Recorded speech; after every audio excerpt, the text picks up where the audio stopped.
The Queen has sent a message of gratitude to Gibraltar on the day of Prince Edward and Sophie's arrival there as part of their tour of the Her Majesty said in a message disclosed by Windsor Castle, "Over the years I have watched Gibraltar prosper as a multicultural and multi-faith community, proud of its rich history while dynamic and forward-looking." As she wished it future happiness and prosperity, the monarch said she was pleased to reaffirm the close ties between the Crown and the people of It comes amid diplomatic tensions over the Wessex's visit, as Madrid still claims the territory as part of Spain and its future border arrangements are currently the subject of post-Brexit talks between Britain and the European Union. The Earl and Countess of Wessex, whose British Airways flight on Tuesday returned to London following technical issues, are due to stay in Gibraltar until Thursday to mark the Queen's Platinum. The visit will include a special Queen's Birthday Parade, during which the Royal Gibraltar Regiment will parade its new colours on home soil for the first time. But Spain sees such shows of proud British identity as a provocation,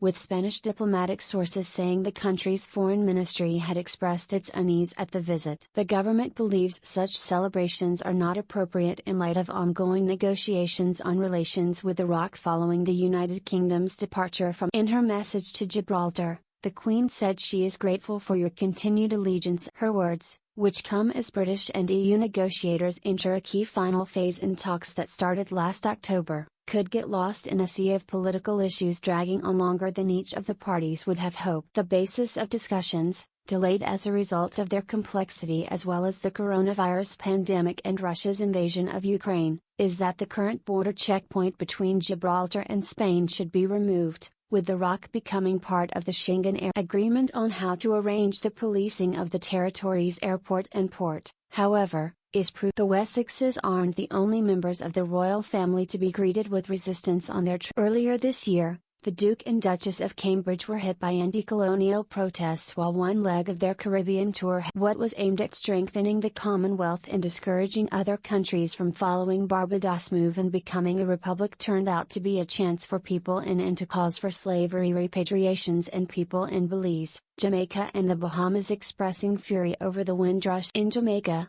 Prince William praised the nation's courage and fortitude and complimented the invincible spirit among the Windrush generation, a term used to describe people who arrived in the UK from Caribbean countries from 1948 to 1971. During a speech given at a dinner held by the nation's Governor-General, the Duke expressed profound sorrow over the history of slavery, which he called abhorrent. The Earl and Countess of Wessex also went on a tour of the Caribbean earlier this year and they, too, faced difficult. Gaston Brown, the Prime Minister of Antigua and Barbuda, asked Prince Edward whether he and his wife Sophie would use their diplomatic influence to push for the payment of slavery reparations to Britain's former. The Caribbean leader said, "We believe that all human civilization should understand the atrocities that took place."